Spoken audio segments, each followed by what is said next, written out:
오늘 본문인 잠언 12장과 야고보서 3장에서는 말의 소중함을 교훈하고 있는 말씀입니다. 입술이 인간의 생명과 직결됨을 강조하고 있으며 야고보 3장에서는 혀에 대해서 말씀을 하고 있습니다. 오늘 잠언 12장 13절 14절에 보면 악인은 입술의 허물로 말미암아 그물에 걸린다. 의인은 환난에서 벗어나느니라. 사람은 입의 열매로 인하여 복록에 족하며 그 손이 행하는 대로 자기가 받느니라. 이거 중요한 말씀이에요. 그 사람의 입술의 열매를 통해서 복록을 얻게 된다는 것입니다. 여러분이 말씀을 잘 명심하시고 여러분의 말은 복록을 이루는, 복을 받는 언어가 되시기를 바랍니다. 일반적으로 볼 때 말을 참 신중하게 잘하는 사람이 있어요. 그 사람은 수준 있는 사람. 그러나 어디서나 되나 안 되나 말을 함부로 하고 남을 그냥 헐뜯고 비난하고 아주 이런 사람은요, 수준이 아주 낮은 사람. 대학 가지나 뭘 했더라도 이런 사람은 사람의 인격이 형편없는 사람.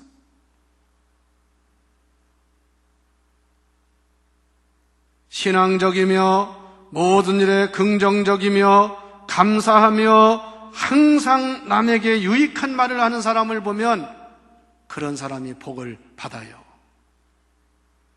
그러나 말이 아주 유치하거나 저질스럽거나 수준 이하의 말을 한다거나 불신앙적이고 불평불만을 많이 하고 남을 비난하고 유언비어를 퍼치기를 좋아하고 이런 사람들의 말을 많이 하는 사람들 보면 그 사람은 생활도 하나님의 복을 받지 못해. 왜 그런지 아세요? 성경에 분명히 말씀합니다. 따라서 사람은 그가 말한 대로 열매를 거두느니라. 그래서 다 보세요.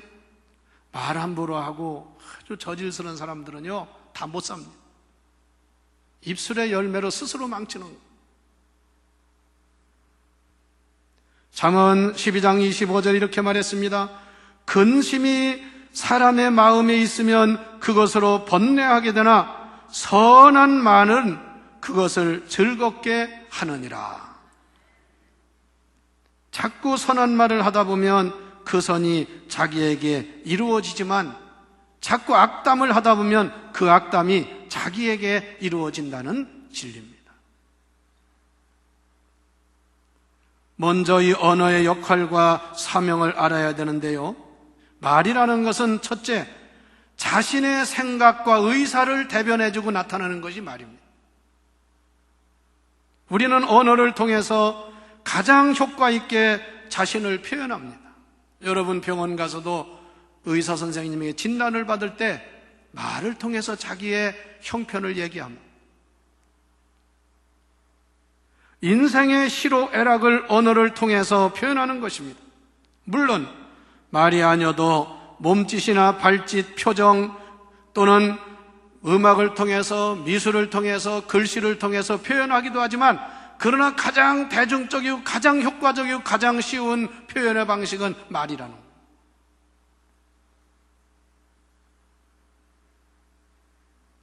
두 번째, 이 언어 말이라는 것은 다른 사람과 서로 대화하며 관계를 잘 가져오는 중요한 도구입니다. 가정에서도요, 말을 함부로 하는 사람은 가정의 분위기를 깹니다. 직장이나 단체에서도 말을 함부로 하는 사람이 있으면 그 사람 때문에 그 분위기가 깨집니다. 말을 잘함으로 사람과의 대화가 잘 이루어져요. 자신의 생각과 입장을 표현하고 상대방에게 전달도 하지만 또 상대방의 말을 들으면서 상대방의 이야기, 그의 마음, 생각과 뜻을 알게 되는 것이 바로 언어라는 것입니다. 가정에서도 부부간에도 그렇고 부모와 자녀 간에도 서로 쌍방의 대화가 이루어져야지 무조건 말도 못하게 하고 자기 마음대로 하는 것은 독재요. 그거는 소통이 되는 것이 아닙니다. 옛날에는 그런 것이 있었죠. 세 번째, 이 언어는 우리 믿는 사람들이 알아야 될 것은 하나님과의 대화의 중요한 도구요 채널이라는 것을 아시기를 바랍니다. 이 말을 통해서 우리는 하나님과 대화를 하는 거예요. 그 성경에 보면 너희가 세상에서 한 말이 마지막 심판날에는 하나님 앞에 그대로 드러나게 될 것이다. 그리고 조심하라는 거예요. 하나님이 안 보인다고, 사람이 없다고 함부로 말하지 말라, 그 말입니다. 성경 전체를 보아도 언제나 하나님은 인간과 대화를 하시기를 좋아하시는 분인데 하나님은 일방적으로는 말씀하지 않았습니다. 태초에 인류 아담과 하와와 하나님은 늘 대화를 하셨습니다. 우리는 예배도 하나님과 예배에 대화하는 거예요. 그래서 제가 예배 시간에 오면 다른 때는 몰라도 예배 시간은 조용히 하나님의 음성을 듣기를 바라고요. 하나님께 기도하고 하나님께 찬양하고 예배 시간만은 할 수 있으면 하나님과 대화하는 시간을 가지라, 그 말씀입니다. 그런데 어떤 사람들은 예배 시간에 와서도 옆 사람과 얘기하느라고, 물론 오랜만에 만나서 할 말도 많겠지만 교회에 와서는 예배 시간만은 하나님과 대화하는 여러분 되시기를 바랍니다. 두 번째, 언어의 철학입니다. 여러분, 세상의 모든 일은 철학이 있습니다. 철학이라는 것은 모든 것의 근본 원리요 기초를 말하는 것입니다. 인생에 철학이 없는 사람은 인생을 가치 없게 사는 사람, 되는 대로 그냥 마음대로 사는 사람, 인생 철학이 없는 사람. 철학이 없는 사람은 인생을 하나의 동물처럼 삽니다. 먹고 즐기고 그냥 마시고 하면 그게 인생인 줄 알아요.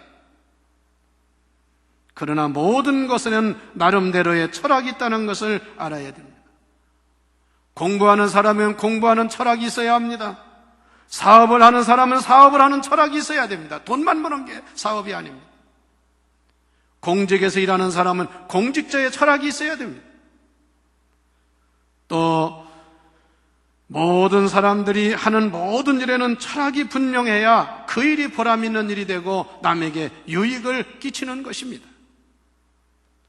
우리말 사전에 찾아보면 철학이라는 말 이렇게 설명했습니다. 철학이란 가설을 바탕으로 하지 않고 하나에 없는 것을 갖다 그냥 만들어서 하는 게 아니라고.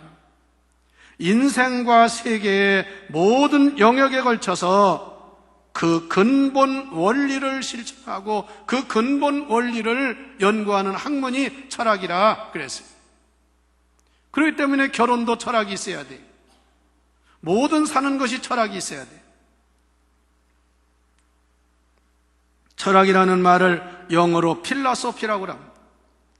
필라소피라는 말은 헬라어에서 온 말입니다. 필로라는 말과 소피아라는 말이 합쳐져서 필라소피, 철학이라는 말입니다. 필로라는 말은 사랑을 뜻하는 말입니다. 소피아라는 말은 학문을 뜻합니다. 그래서 철학이란 진정한 학문을, 지식을, 근본 원리를 바로 사랑하고 실천하는 것을 말하는 거예요. 성도 여러분, 여러분도 신앙생활하면서 철학이 있는 사람이 되시기를 바랍니다. 그러면 우리 그리스도인으로서 성경이 말하는 언어의 철학과 미학이 뭐냐? 미학이라는 것은 아름다운 것을 말합니다. 언어를 잘 사용하면 너무나 아름다운 거예요. 그래서 사랑하는 사람끼리 속삭이는 그 언어는, 말은 아주 아름다운 말입니다. 그러나 반대로 싸우는 사람의 말은 얼마나 험악합니까? 곧 죽일 것처럼 덤비고 야단을 합니다. 또 남을 비난하고 남을 속이고 남을 사기치고 남을 모함하는 사람의 말은 얼마나 괴사하고 지저분합니까? 그러면 그리스도인의 언어 철학과 미학은 뭐냐? 첫째, 성경은 말합니다. 듣기는 빨리 하고 말하기는 더디하라, 그겁니다. 여기 듣기는 빨리 하라 할 때 빨리라는 말은 헬라어로 타커스라는 말인데, 이 타키스라는 말은 신속하게, 재빠르게, 그 다음에 중요한 말이 있어요. 정확하게 들으라. 어설프게 그냥 나도 들은 얘기야 이런 식으로 하지 말고 정확하게 들으라, 그 말. 그 다음에 더디하라는 말의 반대지요.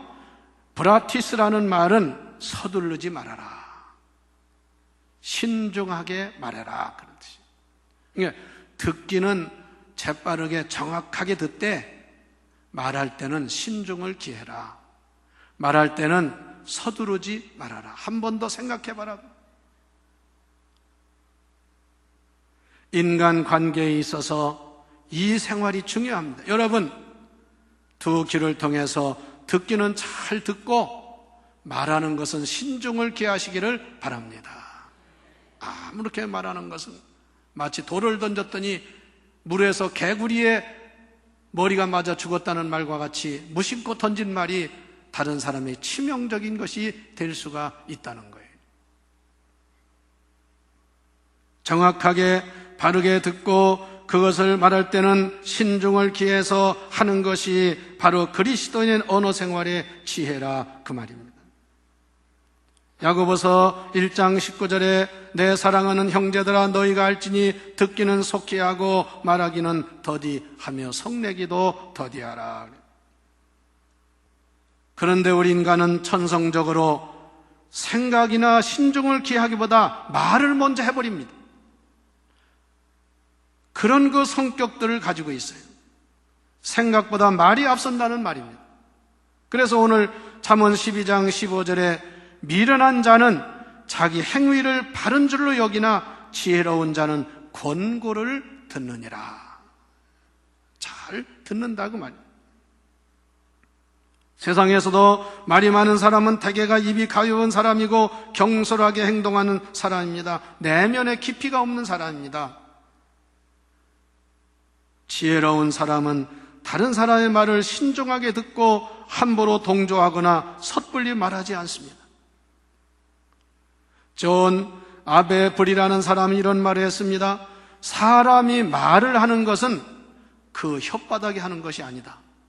그 사람의 생각, 그 사람의 뇌가 지시를 하기 때문에 하는 말이기 때문에 그 사람 말은 바로 그 사람, 말이 바로 그 사람이라는 말이 그거예요. 두 번째, 우리 언어의 철학이 뭐냐? 거짓말을 버리고 진실을 말해야 합니다. 여러분, 예수 믿는 여러분, 거짓말은 가장 나쁜 것이니까 절대로 하지 않도록 힘쓰시기를 바랍니다. 거짓말을 예사로 여기는 사람은요, 그건 믿음 생활 잘못하는 사람. 사람들이 하는 말에는 진실과 거짓이 있습니다. 우리가 어려서부터 부모님이나 선생님들에게 배운 것은 뭐라고 배웠습니까? 거짓말하지 말아라. 그게 부모가 자식을 가르치는 교육 중에 하나예요. 선생님들도 아이들을 가르칠 때 거짓말하지 말라고.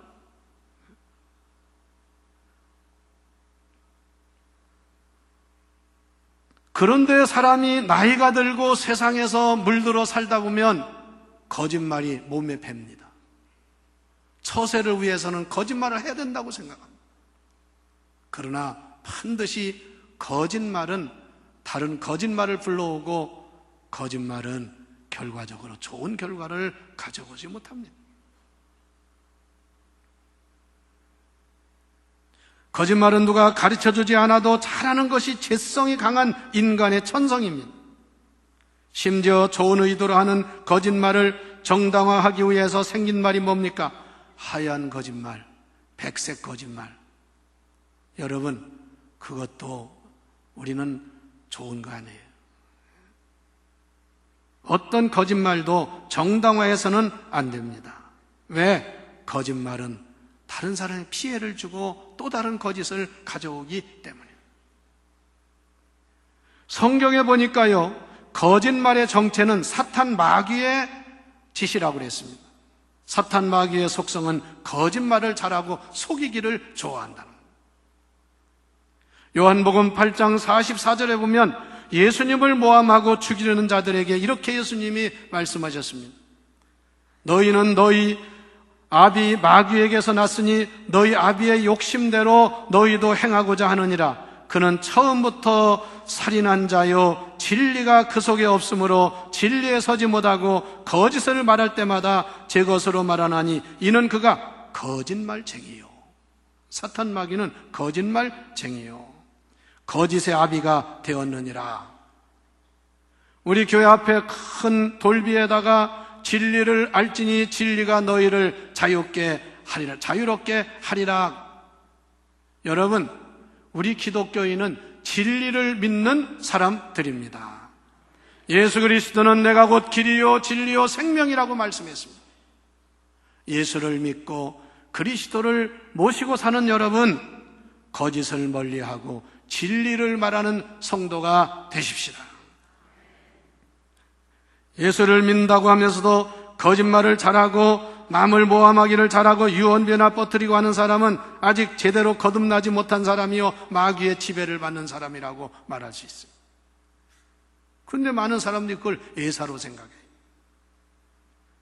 마귀의 앞잡이 노릇을 하는 이단이나 사이비들은 거짓말을 진리인 것처럼 가르칩니다. 심지어 이단들은 교회 가서 거짓말을 하라는 것입니다. 그건 죄가 안 된다는 거예요. 어디 성경에 거짓말이 죄가 안 된다는 말이 있습니다. 10계명의 제9계명이 뭡니까? 거짓말을 금지한 계명. 10계명의 한 계명이 거짓말을 금지했어요. 이웃에 대하여 거짓 증거하지 말아라. 에베소 4장 25절에 그런즉 거짓을 버리고 각각 그 이웃을 더불어 참된 말을 하여라. 예수님은 앞으로 말세에 거짓 그리스도가 나타난다고 경고하시면서 마태복음 24장 24절에 거짓 그리스도들과 거짓 선지자들이 일어나 큰 표적과 기사를 보이어 할 수만 있으면 택한 자들을 미혹하리라. 여러분, 지혜롭고 기도하는 성도가 되어서 거짓 것들에게 속지 마시기를 바랍니다. 자꾸 속는 것도 우리가 조심해야 돼요. 신중을 기하지 않기 때문에 속는 거예요. 세 번째, 마지막으로 그리스도의 언어 철학은 뭐냐? 다른 사람에게 상처를 주는 말을 삼가해야 합니다. 반대로 다른 사람에게 복을 주는 말을 하는 성도가 되십시다. 말은 참으로 신비한 것입니다. 눈에 보이지도 않고 냄새도 나지 않고 모양도 없지만 그 말은 위력을 가지고 있습니다. 오늘 본문인 야고보서 3장 5절에 이와 같이 혀도 작은 지체로 돼 큰 것을 자랑하도다. 보라, 얼마나 작은 불이 얼마나 많은 나무를 태우는가. 6절에 혀는 곧 불이요 불의의 세계라. 혀는 우리 지체 중에서 아주 작은 것이지만 온몸을 더럽히고 삶의 수라바퀴를 불사르나니 그 사르는 것이 지옥불에서 나느니라. 혀의 위력이 이렇게 강하다는 거예요. 지옥불처럼 그런 위력을 발휘한다는 거예요. 8절에 혀는 능히 길들일 사람이 없나니 쉬지 아니하는 악이요 죽이는 독이 가득한 것이라. 어떤 사람 입에서 그냥 도끼가 계속 나오는 사람, 그런 사람은 가까이 하면요 독이 올라가지고 큰 피해를 당합니다. 아예 그런 사람은 가까이 하지 말아야 돼요. 하나님이 주신 그 좋은 지체를 잘못 사용하면 마귀의 이용을 당한다는 사실은, 혀를 함부로 말하는 것을 우리는 문자로 말할 때 독설이랑 독설이 뭐냐? 독이 있어가지고 남을 사납고 날카롭게 매도하는, 남에게 치명상을 주는 그런 말이 독설이에요. 여러분들은 독설이 아니라 축복의 말을 하시기를 바랍니다. 말로 남을 칭찬하기도 하고 격려하기도 하고 축복을 하기도 합니다. 말로 축하를 하고 위로를 합니다. 말로 병을 고치기도 하고 말 속에 자기의 뜻을 전달하는 것입니다. 그러나 반대로 말로 남에게 아주 치명적인 상처를 주기도 하고 말 한마디를 잘못한 것이 상대방이 죽음에 이르게 하는 그런 경우도 있다는 것입니다. 잠언 12장 18절에 칼로 찌름같이 함부로 말하는 자가 있거니와. 이건 말을 하는 바랑 칼로 찌르는 것 같다는 거예요. 얼마나 이게 무서운 겁니까? 지혜로운 자의 혀는 양약과 같으니라. 지혜로운 자의 말은 남의 병을 치료해주는 양약과 같으니라. 할렐루야. 또 20절에는 악을 꾀하는 자의 마음에는 속임이 있고 악한 자는 큰 모든 속이려고 한다. 화평을 의논한 자에게는 희락이 있느니라. 기쁨이 있다고 말이에요. 성도 여러분, 할 수만 있으면 남에게 상처되는 말을 삼가합시다. 저 역시 설교를 준비하면서 회개하는 마음을 가졌습니다. 저 역시 말을 많이 하는 사람 아닙니까? 무심코 하는 말이 남에게 상처가 될 수 있죠. 조심해야 된다는 생각을 하는데, 여러분도 항상 성도 간에 교회 가요, 잘못하면 말이 많은 것이 교회입니다. 그래서 필요 없이 남의 말을 해. 내가 보고 내가 아는 거 아니면 함부로 말하는 게 아니에요. 그래서 야고보서에 뭐라고 그랬어요? 우물을 비교하면서 한 우물에서 단물이 나오고 쓴물이 나오느냐? 어째 한 입을 가지고 하나님을 찬양하고 한쪽으로는 하나님 남을 욕하고 비난하고 맞지 않는 일을 하느냐, 그 말이죠. 잠언 25장 11절에 경우에 합당한 말은 아로 새긴 은쟁반의 금사과와 같으니라. 얼마나 아름다워요. 예화를 하나 말씀드리고 마칩니다. 저 유럽의 어느 작은 시골 교회에서 주일 미사 시간에 신부를 돕는 어린 소년, 이 천주교는 신부를 옆에서 도와주는 그 어린 소년이 있어요. 그 소년이 나중에 자라서 신부가 되는 거예요. 그만 실수를 해가지고 제단에 성찬으로 사용하는 포도주 그릇을 떨어뜨려 가지고 포도주가 다 쏟아졌어요. 성찬을 해야 되는 포도주가 다 쏟아졌어요. 갑자기 화가 난 신부가 이렇게 말했습니다. 넣어서 저 아래로 내려가라. 물러가라. 다시는 제단에 올라오지 마라. 이 아이는 그때 큰 상처를 받았습니다.